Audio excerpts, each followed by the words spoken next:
879. Grabe naman.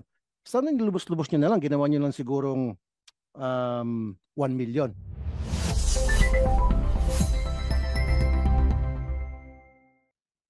Bigyan kita ng clue. Isang unit nagkakahalaga ng 879,000 pesos. One unit ng body-worn camera. Your Honor, i-check ko po pero parang i-compare ko lang po pero parang napakalaki po yata. No? Hindi. May akong dokumento. 879,000 pesos isang unit.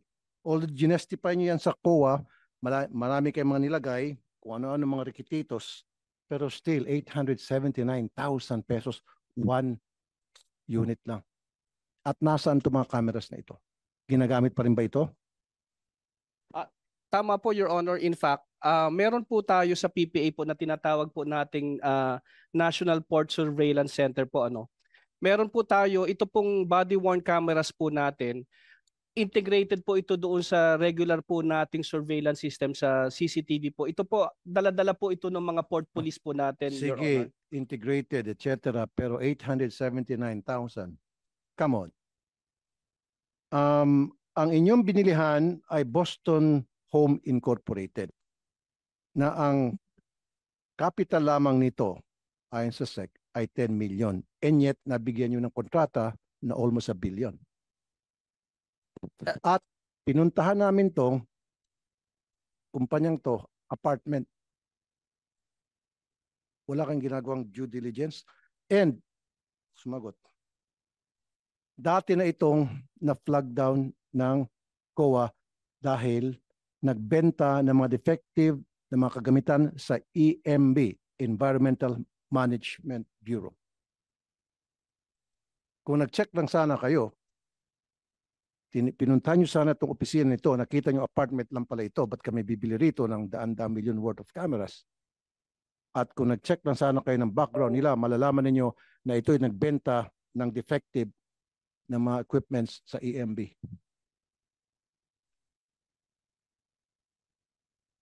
Your Honor, with your permission. Ipaliwanag ko po, Your Honor. Ito pong procurement po na to, dumaan po ito sa regular pong proseso ng under Republic Act 9184. At katulad po ng iba pong procurement po ng Philippine Ports Authority, Your Honor, whether infrastructure po or goods po or equipment, hindi po tayo nagbabayad ng advance payment. Sir, ang pinag-uusapan dito, sobrang overpricing, immoral na ito. Skandaloso na masyado to. Ito, 191 units ang kontrata sa Boston Homes for the amount of 168 million.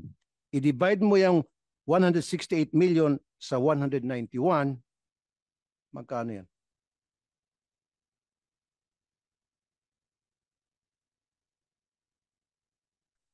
Your Honor, yun po kasing, yung pong kung 168 million po yan, at i-verify ko po, over 190, yung pong 191 units po, Your Honor, yun po yung actual na camera.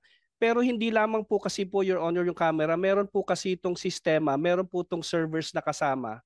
Hindi lamang po yung ordinaryong camera po na So, ang binabayaran po natin po dito, Your Honor, kasama po yung camera, yun pong, ito po kasi over internet. Sa PNP is 135,000. Medyo nahiya pa nga yung PNP noon. Pumunta sa akin si General Torre, question ko.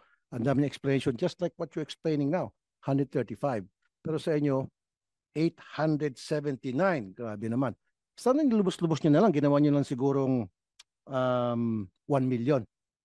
Pero, at second thought, meron. Now, nung August, kasi yan October 20, 2022. Noong August 19, 2021, bumili ulit kayo ng 164 units dito pa rin sa Boston Homes na ang kapital lamang nito ay 10 million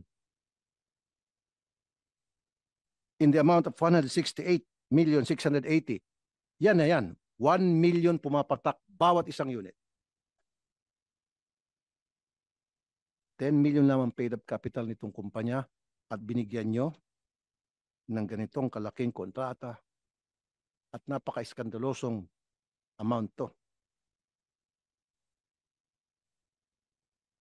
Your Honor, sa proseso po kasi ng procurement po ng PPA, katulad po ng ibang ahensya, bago po kami mag-budget, gumagawa po yan ng canvas po, ano. Nagtatanong po yan Okay, gumagawa kayo ng canvas. Pero dapat nag-inspect kayo ng mga kumpanyang bibigyan nyo ng kontrata. Tama? Due diligence. In short, did you do that? Kasi if you did that, then you would have found out na itong kumpanya na pinagkatiwalaan nyo ng daan-daang milyong pisong halaga ng pera ng gobyerno ay isang apartment lamang nag-opisina. At ang paid up capital lamang ay 10 million. Your Honor, sa proseso po kasi ng procurement, ano po ito una ipaliwanag ko po ano. Ito po bago po tayo nagbayad dito na deliver na muna po lahat ng equipment. Hindi po tayo at umaandar po, hindi po tayo nagbibigay po ng advance payment. So sigurado po ang pamahalaan na bago po tayo nagbayad, nasa atin na po yung equipment at umaandar na po. Ngayon po, yung pong kung yun Sir, I'm not talking about kung umaandar na o hindi bago na bayaran ay na-deliver na, etc. Yung bang una, hindi kayo gumawa ng pag-check sa background ng company na binigyan nyo ng pagkalaki-laking kontrata. Number one yun. Kasi kung nag-check kayo, malalaman nyo na hindi karapat-dapat bigyan ng kontrata to.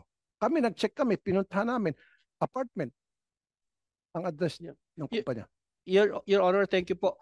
Pero ano po kasi, sa proseso po kasi ng pag-bidding po natin, na ayon din po sa... Sir, bago kayo magpa-bid, dapat sinecheck yung company, di ba? Di ba magsasubmit ng mga ng proposal ang mga kumpanya para sa bidding. Di ba dapat malang iniimbestigahan nyo sino ba itong mga kumpanya na bibid sa amin? You should have done at least some research.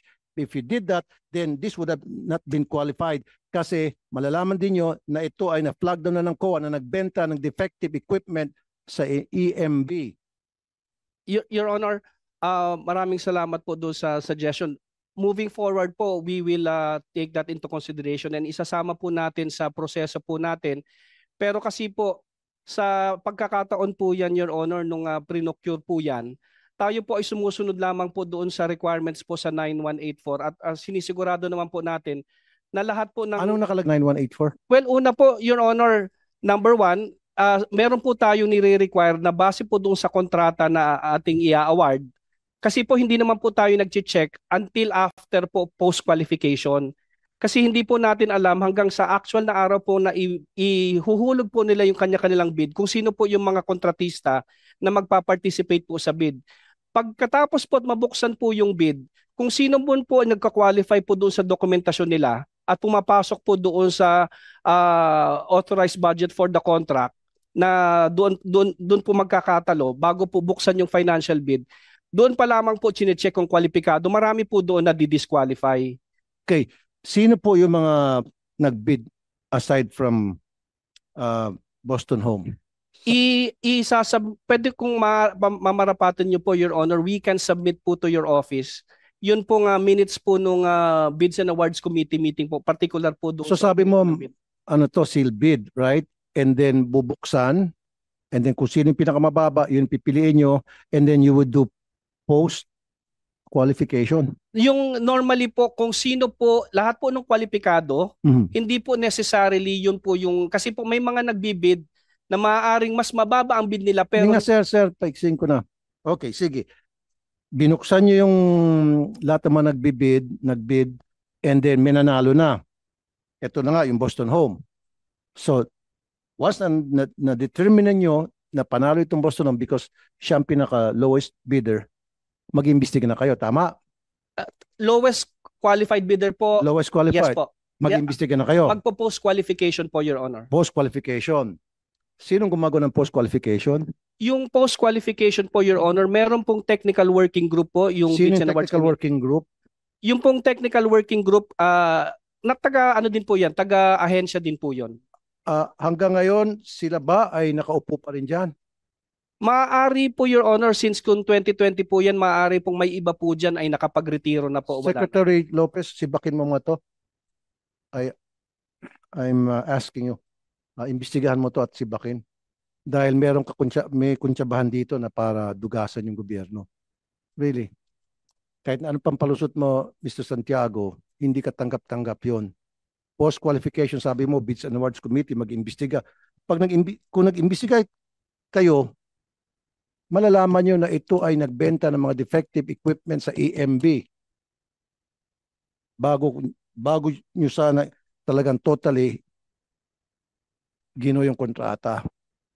Pangalawa, pinuntahan nyo sana ang address nito at malalaman nyo isang apartment lang ang opisina niya. Pangatlo, malalaman nyo na yung kanyang paid up capital ay 10 million lamang. Di ba, sir? At pang-apat, grabe naman, 879 million. Yung unang batch, 879 million pesos bawat unit. And then, the following year, tumaas 1 million pesos per unit. Kahit paano sabihin mo, sir, na may mga dagdag-dagdag kung ano-ano, mga nasa surveillance, program, etc., still, it doesn't make sense. Totoo yan, sir. Pumunta ka ng Shopee, 6,000. All in na yun. Ito, 1 million. Sir, Mr. Lopez, Secretary Lopez, I want you to investigate this anomaly. Mr. Chair, Meron anomaly. Go ahead po. Mr. Chair, you have my commitment that I'm going to look into this, especially the post-qual of the TWG and the PAC, Mr. Chair.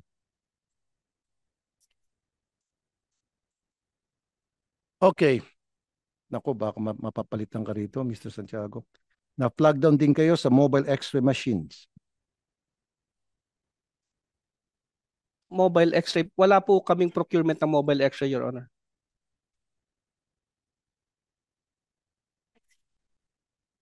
Meron eh.